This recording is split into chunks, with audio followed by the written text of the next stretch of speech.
In Matthew chapter 6, verse 19 to 24, Jesus teaches us that we must not be graspers, anxiously in pursuit of the kind of earthly treasure that does not last. He teaches us not to seek our comfort in things that perish.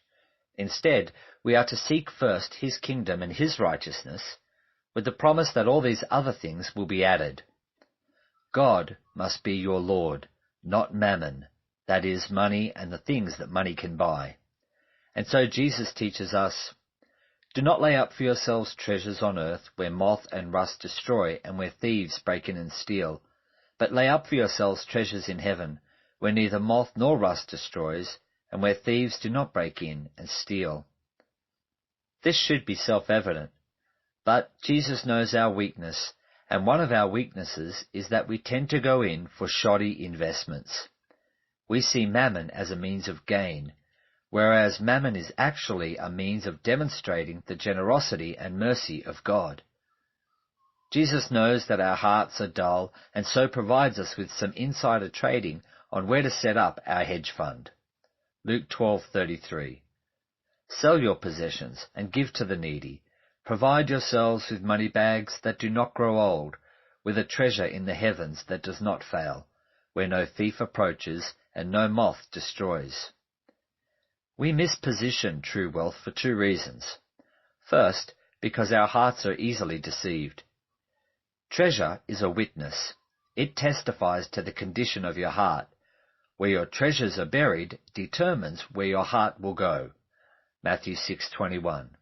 For where your treasure is, there your heart will be also. Why store up treasure in heaven? Because that's where Jesus is. That's where true certainty is. That's where neither rust, moth, nor thief destroy or steal. The other reason we misposition wealth is that our eyesight is poor. Matthew 6, verse 22. The eye is the lamp of the body. So, if your eye is healthy, your whole body will be full of light. But if your eye is bad, your whole body will be full of darkness. If then the light in you is darkness, how great is that darkness? Verse 22 literally reads, "If your eye is single." In the parable of the workers in the vineyard, Jesus says, "Is it not lawful for me to do what I will with my own? Is your eye evil because I am good?" These workers did not like the fact that those who only worked an hour got paid as much as those who had worked all day. The problem, Jesus says, is that they had an evil eye. Jesus had his eye on the opportunity for undeserved mercy, while these workers had their eye on the money. The good eye is the eye fixed singularly on mercy, not money. The good eye knows what money is for and sees it as an opportunity to extend mercy and show hospitality and generosity to others. Those who have a good eye do not look inward and ask, "What must I give up?" Instead, they look outwards and ask, "What can I give away?" Our earthly goods are to be used in such a way that shows that Jesus and his salvation and his righteousness are our treasure. We bear witness to that with our mammon, our stuff. Cold water is currency. Every glass you give to a needy or thirsty traveler is money in the bank. Jesus concludes with the obvious. You cannot serve two masters. For the one who sees the true value of God's righteousness and God's mercy, money is the servant. Such a person has an eye for justice and righteousness, supporting widows and orphans and welcoming the stranger at their gate. The one who honors money more than God is consumed with how much it cost, the lack of money in their purse, and envy.